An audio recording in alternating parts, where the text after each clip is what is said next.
Welcome back to another episode of Tank Mastery, where I, your resident tank, Ty James, am going to walk you through a full dungeon, step by step, and you can just follow exact pulls and everything that we're doing so that you can tank these things effectively. So today we are going to be doing Tempest, and it's going to be an M1, so very simple mutated, and it's done with the pickup group. So we'll see how this goes.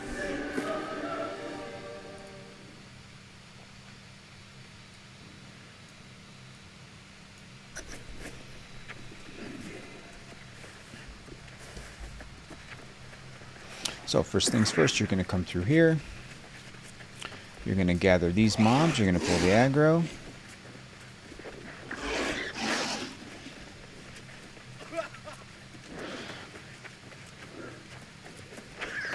Going to grab them all the way down here. I just realized I don't have all my skills exactly the way I normally run them as far as my taunts and whatnot, but I am running Flail, Power Stone, so we're going to weaken all these guys, pull them here, switch back to our sword, keep our leadership up.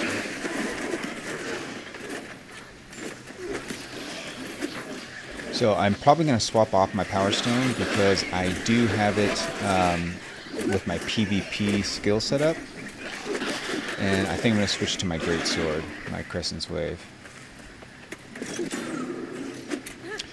After this mob, guys, I need to swap my weapon. I still have my PvP flail on. 1 second.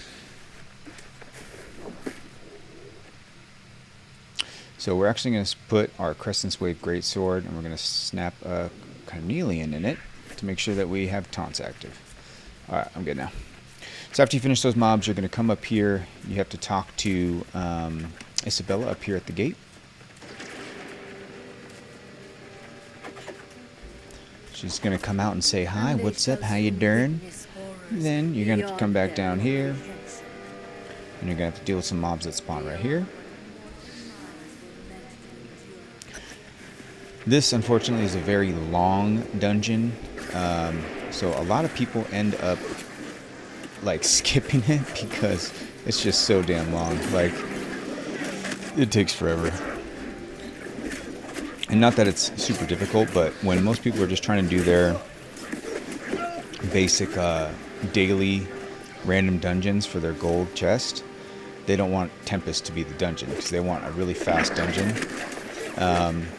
So unfortunately, because we want to make a video for it too to show how to tank it, we're going to do Tempest. But otherwise, most people are going to skip this. They'll vote to come off of it unless they specifically need a Tempest for something. So big mob's going to spawn right here. We're going to go ahead and pull his aggro. I'm going to switch back, get a couple hits here for Hatred, and switch back to my Sword and Shield so we have some extra damage and leadership.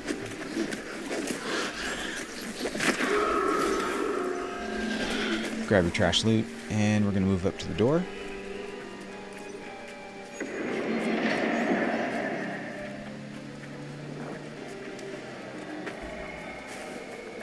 You're going to jam down here on the right. Go ahead and grab your respawn point.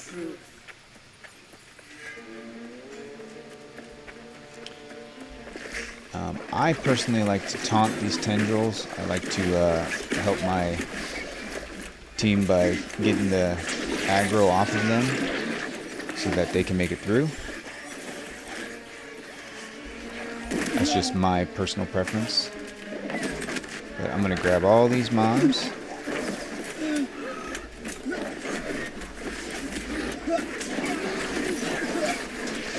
then I'm going to cycle through here. Get my taunt.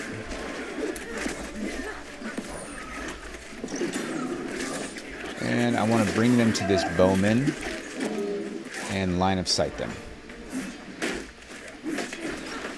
So back to my Sword and Shield. I usually will pull them further, but I don't know anybody except the healer, and I do trust the healer. It's a Lola Cola. He's a really good healer. So I definitely trust him as far as healing me, but as far as the DPS and how they're going to handle these mobs. I don't really know who they are, so until I kind of know the group, or if I'm running with people I know, I generally won't do super big pulls on mutateds, just because you really don't want to have to deal with lack of DPS or say lack of healing or something, and then end up team wiping over and over again. Kind of gets frustrating. But if you end up having a healer that will run these dungeons with you, and you know pretty well as a good healer, then it's real easy to start experimenting with how big of a pull you want to do. Let me grab that aggro off that squishy guy. So here, these mobs are going to respawn and respawn and respawn, several waves worth. This guy one bard needs to bring that guy to me so I can get my taunts. I'm going to pick this guy up too real quick. I'm going to re-taunt towards the center just in case I missed one. And switch back to my sword and shield, so we have leadership, burn this guy down. Pick up your trash loot. And we're going to go through the gate.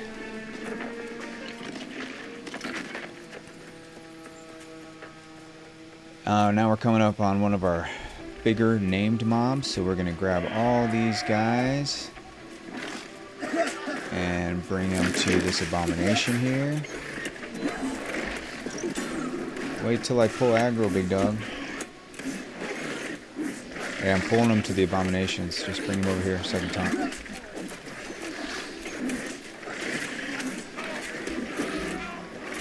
Come to me, Grey Horse. Come to me. Come to me. See, when DPS pulls your aggro and then they run away, it's really frustrating because you're trying to hold the mobs where you want them in a set location pretty much every time, and then they end up running away, and now you got to go chase after the mob. So sometimes you got to deal with that as a tank. Super annoying, but it is what it is. Alright, so we're going to burn this guy down. He's very simple. He does big cleave ability, so if you can face him away from your team, that's always good. Same thing, I'm gonna keep up my sword and shield so we have the leadership.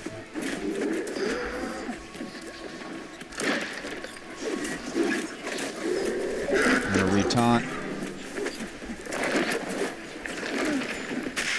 So this little 3 thing, you can just sidestep that third one so you don't take the big damage. But if you're geared up pretty well, then you're not really going to take it. I mean, obviously M3, M2, it's probably going to do a little bit more damage, but this is an M1, so I'm not really too worried about his attacks. And like I said, I've got, a Lola Cola there with me. So we're going to make a right come up these stairs.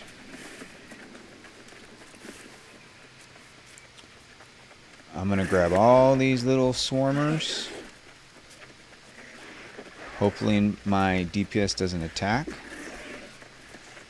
And Alola knows not to put a heal bubble on me so that he doesn't grab the aggro. And we're going to bring them up here. And we want to enter this portal, so we're going to ignore them, help our team get through, help our team get through, help our team get through. And then we're going to jam through the portal. So I like to hold the aggro there to make sure that my squishies can get through the door okay. Otherwise they keep getting whacked, getting one-shotted or become floor tanks, and it's no good. So we're going to come over here, we're going to taunt these sets of maidens right here. I like to get a little bit of extra cleave damage if I'm running my Crescent's Wave, and then run an extra hatred spell. And then by then my taunt's back up in case I need it, but I shouldn't need it because we're just going to burn these guys down. Grab our trash loot. And then we're going to go into, somebody's got to grab the key. And we're going to go into this next void tunnel. And now we get to use the key we just got to access the cellar.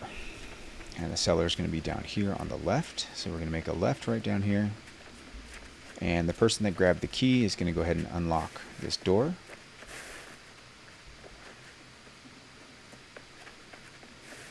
Which, Alola being Alola, went and grabbed it. I'm going to grab this guy. This big old Vroeg, I think his name is. Or Vorg, I don't know how you... Vrogi. We're just going to burn him down. I don't even bother using Crescent's Wave because it's just a single pull mob. I'm just going to use my sword shield. I'm going to face him away from everybody, so I like to have my back to this wall that he came from, so that everybody gets backstab damage and his cleaves don't hit anybody, because he can do a pretty decent amount of damage to your team, which is, I mean, your primary job is to soak up damage on behalf of your team and just be a big old meathead. So we're going to come out, we're going to come down here, grab your next respawn point. Come across. I'm going to grab these musketeers.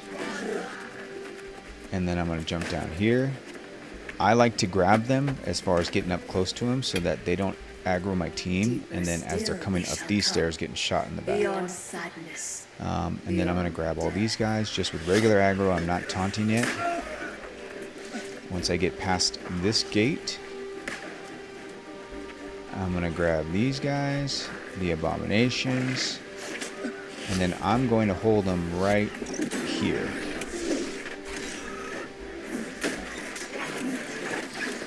So that everybody can catch up, because my teammate was a little bit far behind, the one bard. Otherwise, I would just keep on going up and then fight them at the top, but I don't want that guy kind of getting left behind and then not being able to make it. So I'm going to jam back up here. So normally if your team's with you, you're going to keep on going up to the top to the next respawn point, and you can fight them here at the respawn point. So in case teammates die or something happens, you can just respawn there. So you come up to this door and you're going to face Isabella first time.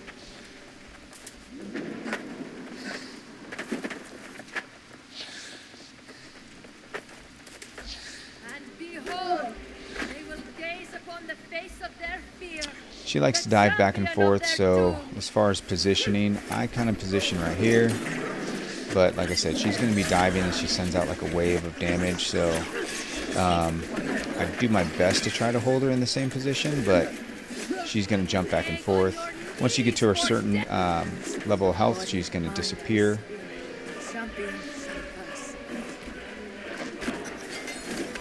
Drop some trash loot, and then you're going to come up here.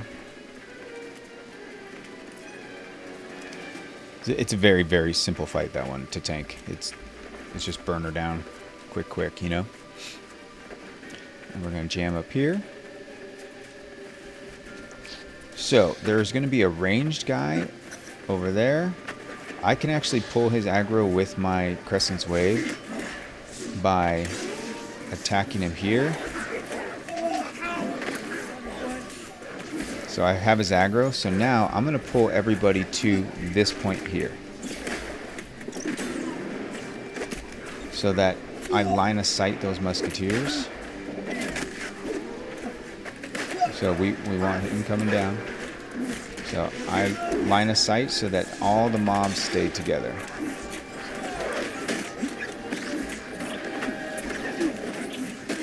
This way my team can burn down the little mini. I'm going to grab the trash loot.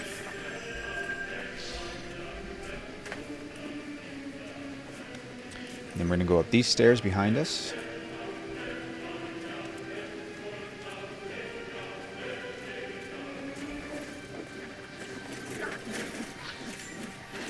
Burn this guy down.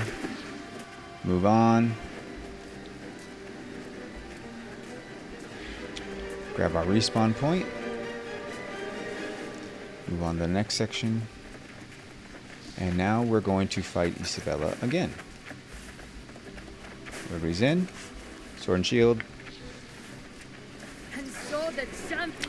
So she's going to summon these cultists. We're going to burn those cultists down. And then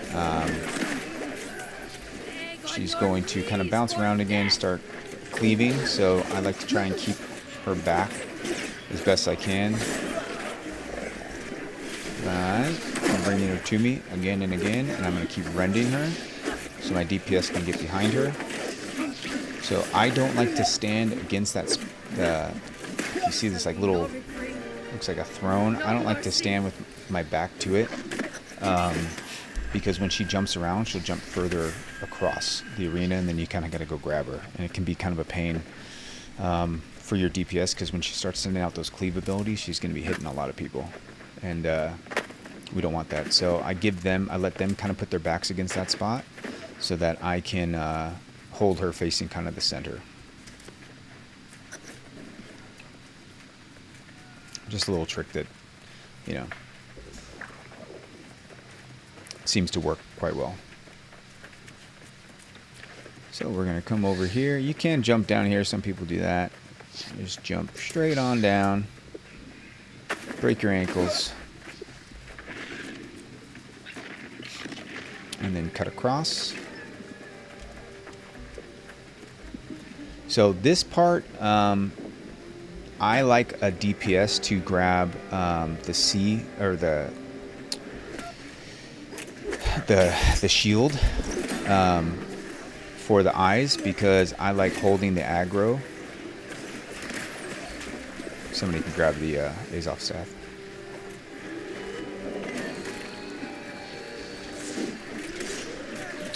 Because there's a golem that's going to be right there that shoots his lasers, right? So somebody needs to get on this right here and shoot him in the eyes. So I'm going to hold aggro while they're doing that. Alright, so he's been shot. So now we're going to move over here, and then one of the DPS grabs their Azov staff, and they get this big bubble here. And what we're going to do is we're just going to hold aggro and protect the people that are shooting the golem in the eyes. And we're going to follow ahead of this bubble here. So like, see, I'm just grabbing the aggro. And then we don't really need to attack it, because any mobs inside this bubble here get burnt down without us even attacking. I'm just solely getting the aggro so that it doesn't AoE my team. And then we're going to cross the Sea of Corruption. We're going to stay within this little heal bubble here. Another person's going to hop on the turret, shoot him in the eyes. Your DPS that's holding the shield wants to keep moving, because they move so slow. So that by the time that thing clears, they're already here and they're already moving forward. So it just makes this whole process faster. So generally speaking, you want your DPS just to keep on walking. So what I'm going to do is I'm going to pick up my taunt on these guys. Pick up a taunt here. He's got to keep moving. If you have Crescent's Wave in this particular dungeon, it's nice because you can, at range, right, heavy attack and grab the aggro. He's going to turn that staff into Isabella, and then it's going to clear up this wall so that we can go through this town. So we're not going to attack any of these guys except these little casters that are kind of in the middle of the street. You'll see which ones I'm talking about, because these guys aren't going to attack you unless you taunt or attack them. So you're just going to go around them. And that's like one of the casters, so I'm going to go ahead and pull his aggro. I'm not going to AoE taunt until I have to. So like, if we have these like hounds that come out, because if I'm too close to these mobs that normally don't attack you and I do an AoE taunt, then I have a chance of actually aggroing them. And then you're just adding extra. See how somebody aggroed these guys? So we don't want that. So we're going to ignore, move up to the next acolyte, and just keep on moving. We're going to bang a left at this respawn point and continue all the way down. And we have to burn these priests as fast as possible, because we're kind of on like short time to before they summon an explosion of corruption, which is no good. You don't want the explosion of corruption. So DPS, we want them to burn. I leave my sword and shield out so we have that extra leadership. and rend. I am running a Trenchant Rend sword, and then I do have the perk set up for rending on my third attack, my light attack. So once you defeat those priests, you're going to move into these bubbles here, and it's going to take you on another void tunnel path of like the inside of your intestines. That's what this looks like the little absorbent. And then we have Headman Pang here. Same thing, he does like a cleave damage running ability, but he's super easy. He burns down really fast. I'm going to get my aggro, switch back to my sword, so that we give our team an extra 10% in power and move on. Easy peasy. And then we're going to make our way back through here to the next bubble, the void bubble, or portal, however you want to call it. And then we have the second boss, Neishatun. So we'll make sure everybody gets inside.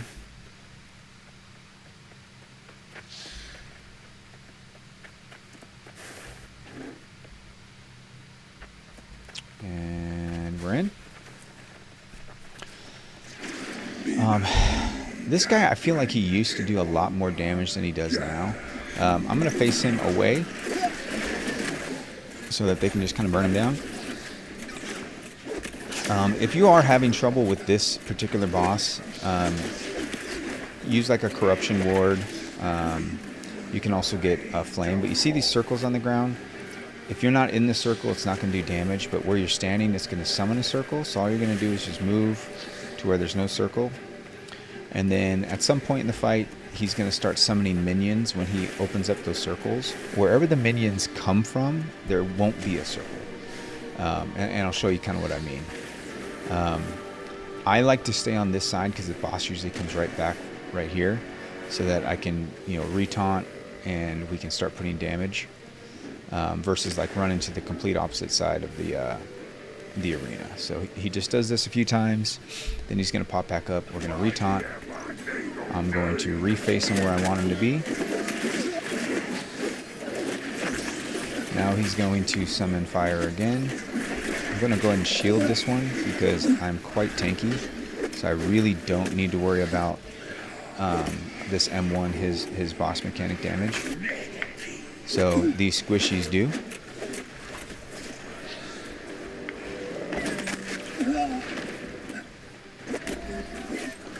And like I said, I have a really good healer, so I'm not too worried about me going down.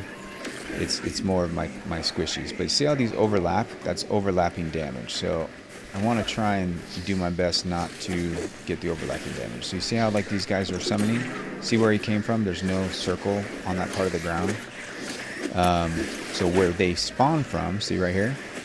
There's not going to be, it's going to be like a safe zone. So you kind of want to run to, wherever they spawned.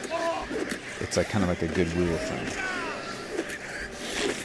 So where he came from was over here. So watch, I can actually shield through this, repot, and I'm going to go to where there's just one. And then I'm going to go ahead and retaunt so I can pick up these ads.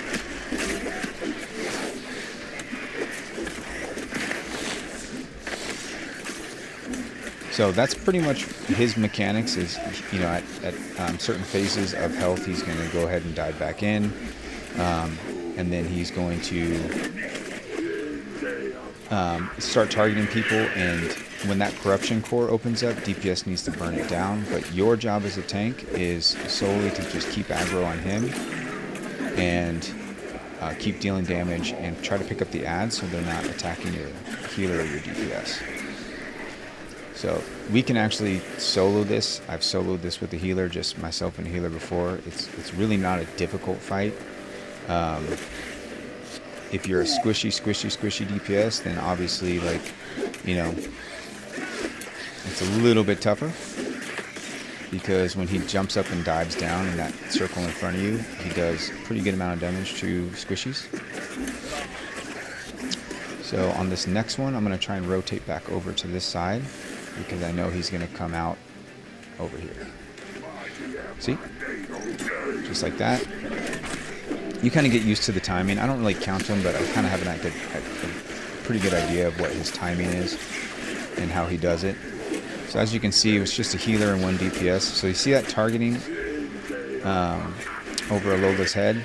He was targeting with his bow. So we want to now, because there's only 1 DPS, we want to burn this guy down as fast as we can. And there it is. So because his health was so low, we were going to ignore that corruption bubble, because if we just burn him down, then the fight's over. We don't have to worry about it anyways. All right, so those are little things that you'll, as you get experience doing these, you'll know, okay, at what point can I burn this boss down in time before that mechanic activates, or should I just focus on the mechanic and then do damage to the boss? Same thing with like the Hive of Gordon's running the other video, with Typhon and stuff. Do I take care of the ads, or do I go ahead and burn down the mobs first so he doesn't absorb them? So that's just like over time you kind of learn that skill about what health that you think he's good. Let me rebuff, guys, 1 second. So I'm gonna go and rebuff because my timer could time out before this fight starts, and my strength food is bugged. There we go. I'm actually gonna use a honing stone. And I didn't bring a corruption pot, did I? No, I have angry earth on me. Doesn't really matter. I'm tanky as shit, so. Alright, so this fight, Isabella gets aggro. Alright, I'm ready, guys. She's going to spawn right here. I like to stand, personally, right here. So when she jumps in, my guys can get the most amount of back damage as possible. She does a cleave. She also starts these tornadoes. She dives at people. She can be kind of a pain in the butt to tank because she likes to dive around so much. So if you can just know that as far as holding the aggro is going to be, not perfect as far as where she's facing, you should be good. So as far as damage goes, if you have a good healer with a good sacred ground or a good beacon, having good things to cleanse yourself and to fortify is great. Like I said, I keep the Crescent's Wave on a few different dungeons. So now she's targeting somebody with the light over their head, right? So I'm going to retaunt, and I'm going to try and hold her at the wall here,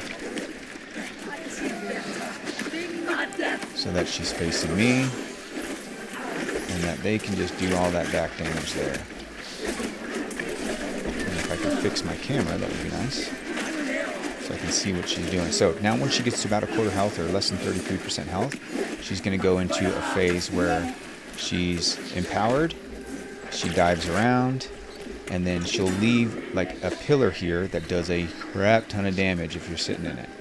So that's when I pull out my Crescent's Wave, and I can do damage to her and that pillar at the same time through heavies.